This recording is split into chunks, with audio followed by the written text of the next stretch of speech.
അനിൽ അംബാനിയുടെ മുംബൈയിലെ വസതി കണ്ടുകെട്ടി എൻഫോഴ്സ്മെന്റ് ഡയറക്ടറേറ്റ്.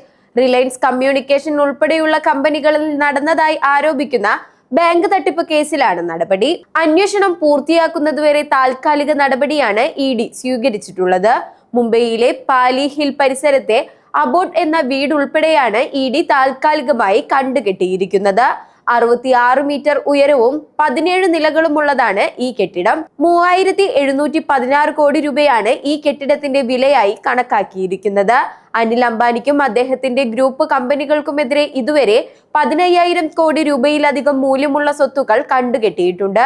പ്രത്യേക അന്വേഷണ സംഘം രൂപീകരിക്കാൻ സുപ്രീം കോടതി നിർദ്ദേശിച്ചതിനെ തുടർന്നാണ് നടപടി. അനിൽ അംബാനിയുടെ അഭിഭാഷകനായ മുകുൾ റോഹ്താഗി രാജ്യം വിടുന്നില്ലെന്നും അന്വേഷണത്തിന് തടസ്സമുണ്ടാക്കുന്നില്ലെന്നും ഉറപ്പു നൽകിയതായി റിപ്പോർട്ടുകളുണ്ട്.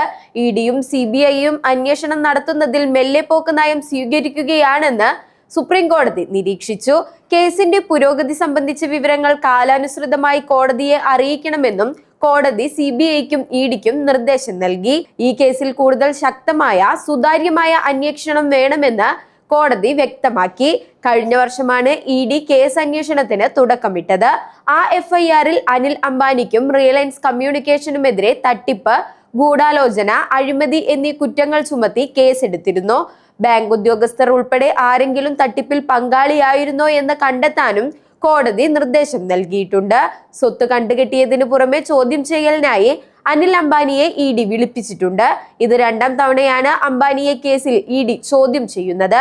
2025 ഓഗസ്റ്റിലാണ് ആദ്യമായി മൊഴി നൽകിയത്.